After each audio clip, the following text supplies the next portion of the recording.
That's pollution. And this too.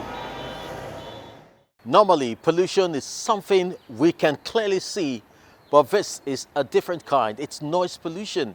Here in Lagos, it's the soundtrack to daily life. It is well above levels considered safe. Ah, there it goes again. Malama, please take over. Take over.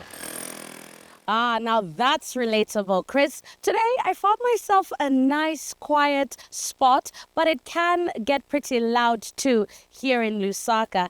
And it can give you a lot more than just a headache. It is seriously damaging to your health. Now, noisy environments also really mess with animal behavior and survival. Think of bats, for example. They rely completely on sound. But the trouble is, we still don't know how big the problem actually is. Now, before noise can be tackled, it needs to be measured.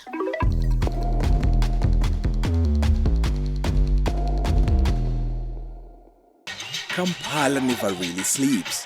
Music spills into the streets. To party is a way to unwind, to forget the stress of the day. But constant noise comes at a cost. Scientists say it can affect our health and harm wildlife too. Joel Mohanguzi works for Sunbird AI, an NGO that generates data aimed at supporting policymakers. The biggest contributor of noise, at least from the measurement, has been traffic, human activity, and establishments. Across the city, more than 20 solar-powered sensors map the city's noise, feeding real-time data into the system. On a public dashboard, anyone can see where environmental noise levels are highest and how they change throughout the day. The loudest areas are typically around busy roads and dense neighborhoods. The red zones are where noise levels exceed 65 decibels, well above what the World Health Organization recommends. Joel Muhanguzi knows the problem too well. He moved house because his neighborhood was so noisy. Even online meetings were a struggle. Always having to re-echo yourself to make your point clear in these meetings. And also even when it's time to sleep, you had to wait until about like 11 p.m. to be able to rest. Noise is more than just sound. It is sound we don't want. In a city like Kampala, many people see noise as part of daily life, something you just have to put up with. Research, however, shows that noise can be harmful. It affects how children learn, and it is linked to stress, anxiety, and sleep disruption. Over time, it can contribute to hearing loss. We are in a noisy city, and this affects us. You know, by the time even you go back at home, if you're even feeling a headache. Chronic high noise levels can lead to high blood pressure and heart disease. Kampala's health department is working to raise awareness. People who are emitting the noise, they don't know that they're affecting people. Justine Olanyika experienced that firsthand. After surviving a motorcycle accident that left him with a fractured skull and intense headaches, he found it impossible to get the quiet he needed for a quick recovery. The advice the doctors gave me was you have to be in a quiet area. But then for the fact that I was residing in a place with noise, traffic, it couldn't be avoided. It was just something we had to cope up with. And I believe that delayed my recovery process. This afternoon, Muhanguzi is monitoring a sensor next to the National Hospital where Justine was a patient. Here too, the data shows high noise levels driven by traffic, street activity, and loud advertising. Even street preachers add to the soundscape.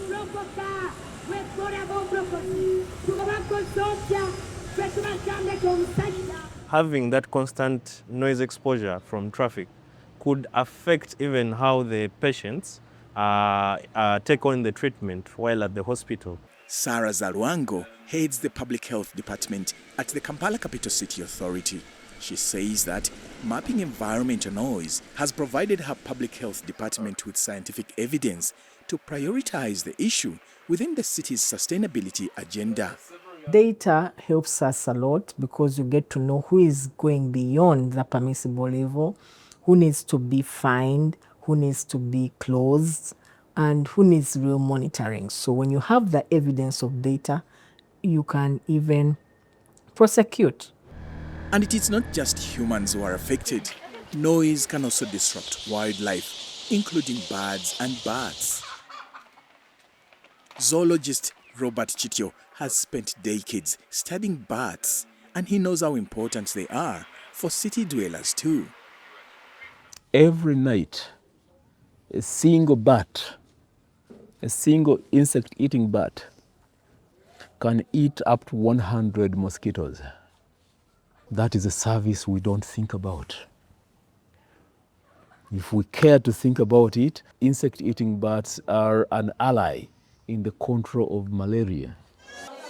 Despite years of progress, in Uganda and across Africa, malaria infections are rising again. That is why raising awareness about noise pollution is not only beneficial for our mental health, but it can be a matter of life and death. Without bats, mosquito populations can grow even further, increasing the risk of disease. Aware of what is at stake, lately city authorities have been carrying out operations targeting places causing excessive noise pollution. And Joel Muhanguzi is doing his part. He's now helping people use this same data to understand their own acoustic environments. This data is publicly accessed. We have a dashboard where they can interact with it. It can help them also to make decisions on where they would like to settle. Anyone can explore noise levels across the city, sometimes finding striking differences between neighboring streets.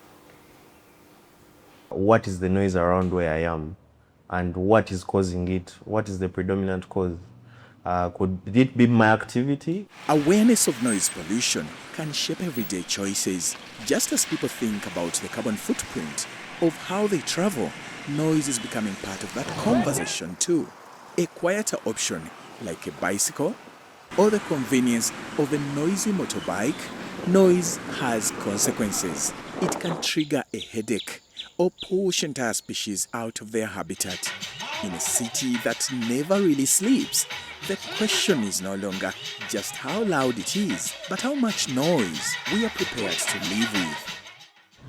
What surprised me most in reporting this story was the magnitude of the impact of noise pollution. It had never crossed my mind that excessive noise could actually trigger someone's heart attack. But also, malaria, the world's deadliest disease, can be linked to noise pollution and disturbance of ecosystems. This told me that noise is not just a nuisance. It has far-reaching consequences to us and the environment. Lagos isn't just too loud, it often rains heavily, and that means flooding. And it's often way too hot.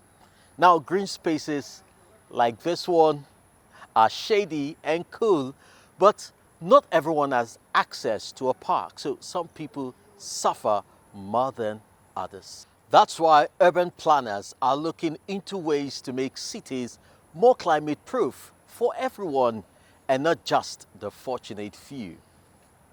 Look at this park, right in the heart of Singapore.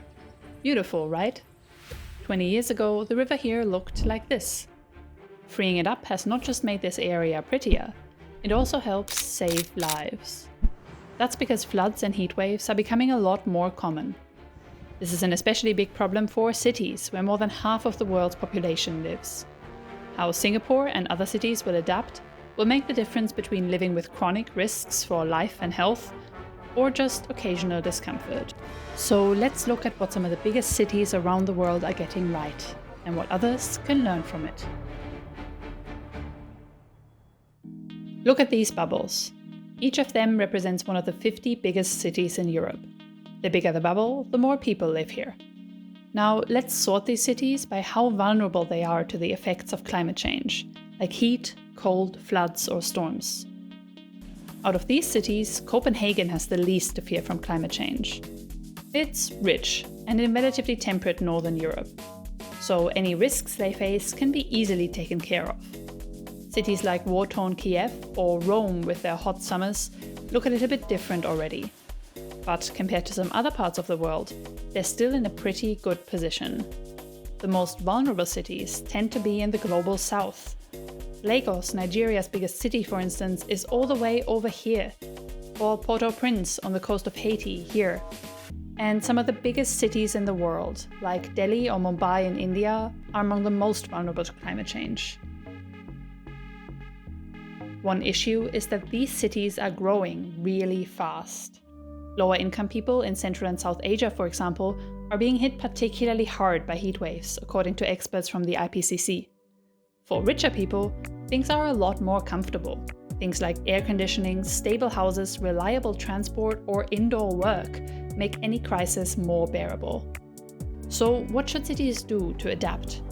Shruti Narayan works with cities around the world who have the same question.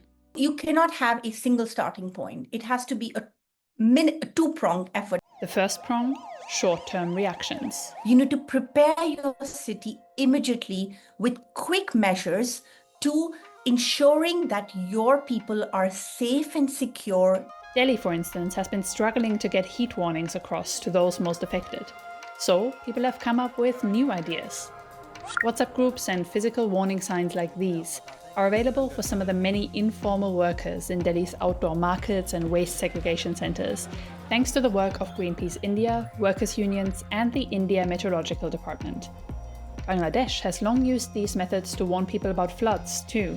Countries around the world are catching on, improving their data and warning systems so they can spring into action in time. Once people know there is an issue, they need to be able to get help. You need to be having adequate shelters. Your healthcare systems need to be mobilized with your emergency services. So you're aware of kind of how do you move these people? How do you protect them, provide them food, provide them water, and keep them safe? This museum in Madrid, for instance, becomes a climate shelter during the city's hotter and hotter summers, with free entry, free water, and crucially, free air conditioning. Cities around the world are catching on to this idea too. In this year's Climate Action Questionnaire by the non-profit CDP, 21 cities said they're offering public shelters, particularly during heat waves. And a lot of initiatives are organized privately as well, like here in Chennai, where companies and advocates have organized restrooms with water, toilets, and air conditioning for the city's many delivery workers. And then there are long-term adaptations. This is anything that is going to make future floods and heat waves easier to deal with. Remember Bishan Ang Mo Kio Park in Singapore, where they freed the riverbank? They did the same in Munich in the 2000s, and in Madrid, and in Toronto. When it rains, open riverbanks like these absorb water much better, letting the water flow and drain into the soil without endangering the surrounding city. Here's Bishan Park during heavy rain, working exactly as intended. Many of these types of so-called nature-based solutions can help against both heat and floods. Planting trees, building parks, greening roofs and buildings, all of these cool down hot city centers and help absorb water during storms. In 2024, more than half of big cities reported similar types of green infrastructure projects, like here in Chennai, Amman, Mexico City, or in Bangkok. There's a lot to be done beyond greening cities as well. Safe drinking water, better drainage, safer housing, even better transport to help people get to safety. Expanding basic services like these makes everyday life better and can help protect people during heat and floods. As cities are building and upgrading their infrastructure, they can opt for materials that better deal with weather extremes. Some cities have been experimenting with porous pavements that can absorb water better. Phoenix in the United States has been spraying their pavement with light paint to keep it cooler in the heat. The same works for roofs. In Los Angeles, every new or renovated building now has to be made with heat-resistant materials. Cities around the world are reporting similar measures. Some adaptations can be expensive, but others can be quite easy and cheap.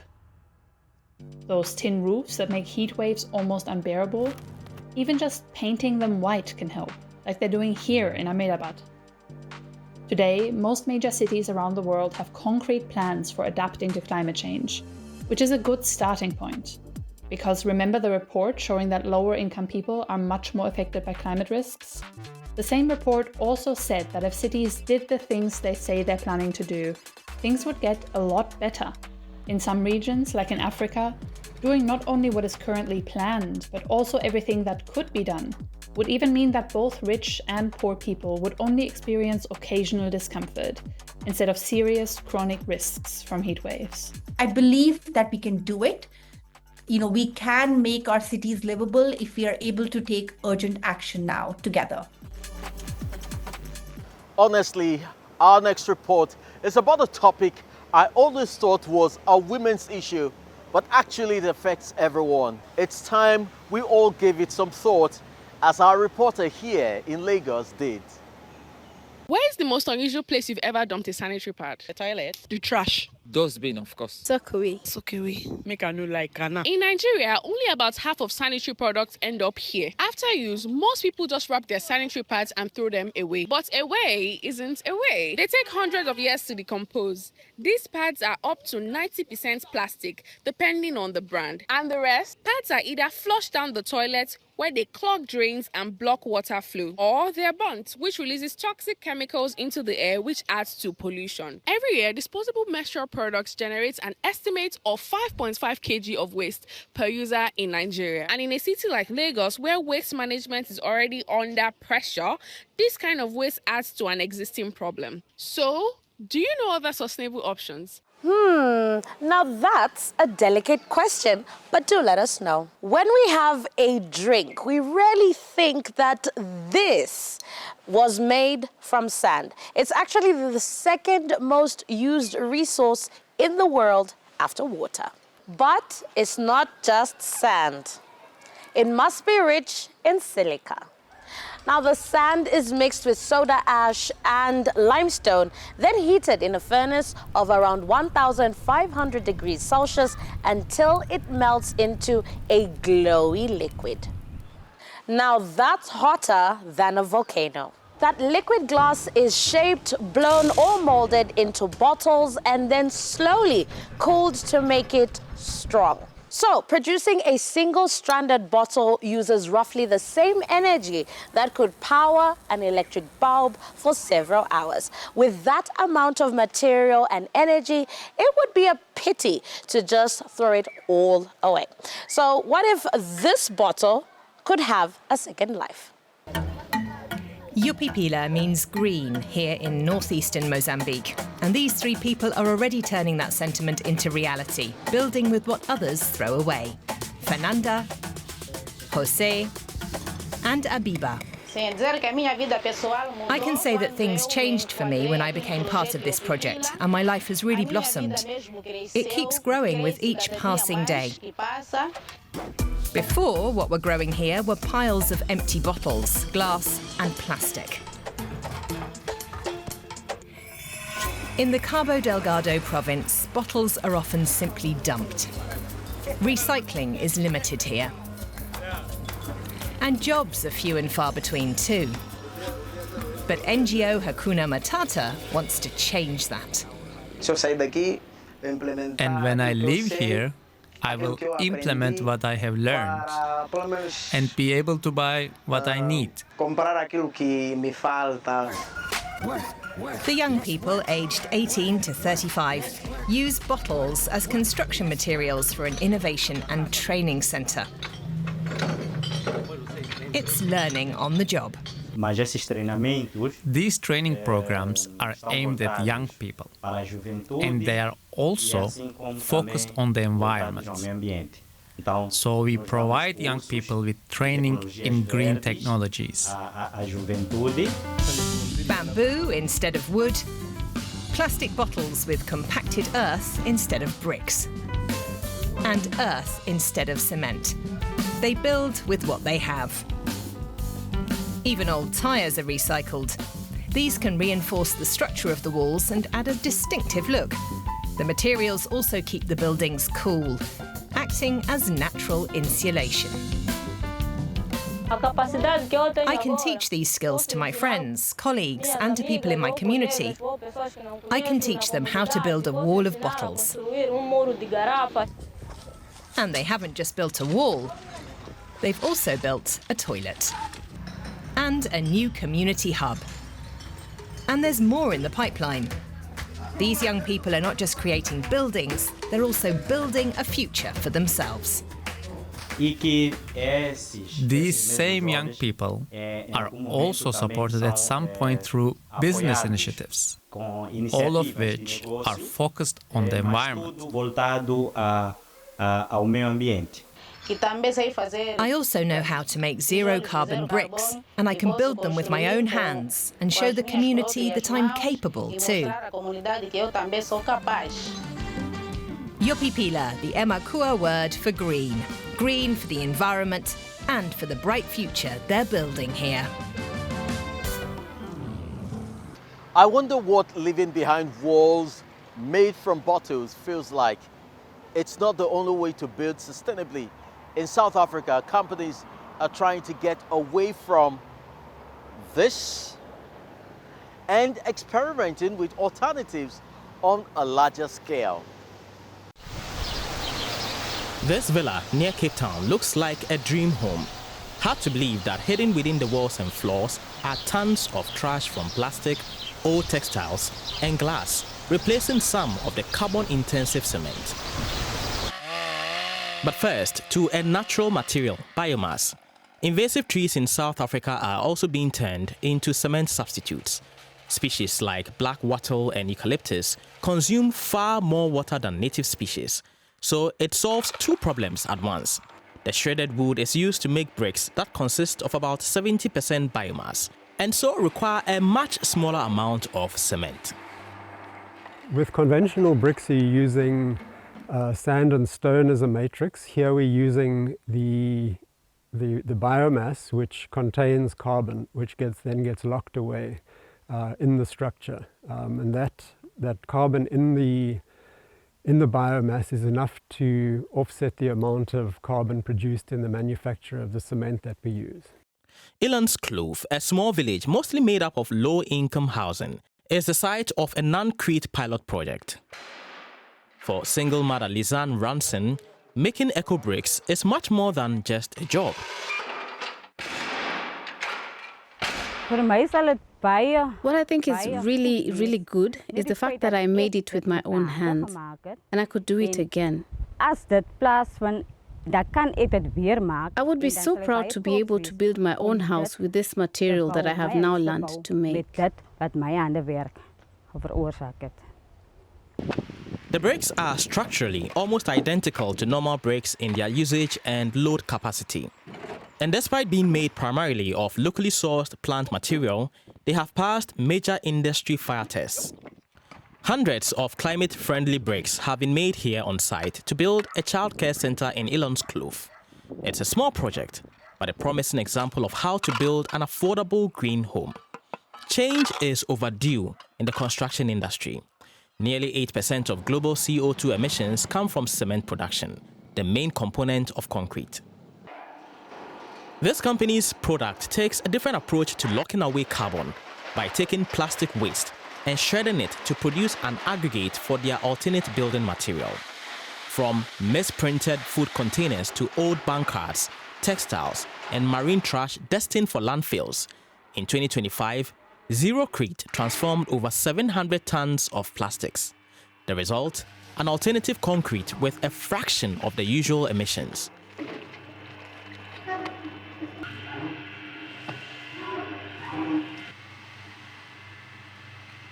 It's shaped into high-end building materials like bricks, tiles, modules, and decorative products.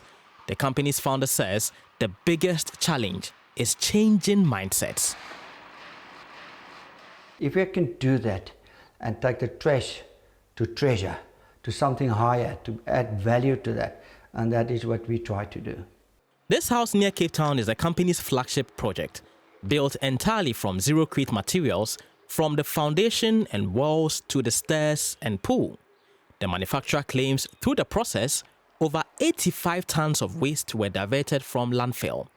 While promising, investigation is needed into possible long-term impacts such as leaching of microplastics.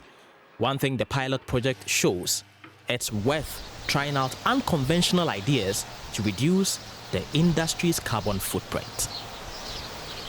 You know what? Biomass building materials also absorb sound better and keep homes cooler. That makes life a little less loud and a bit less hot. Now that's it for today's show. If there's anything you want to share with us, write to echo@dw.com. That sounds good to me, Malama. For more inspiring stories, remember to subscribe to our newsletter. See you next time.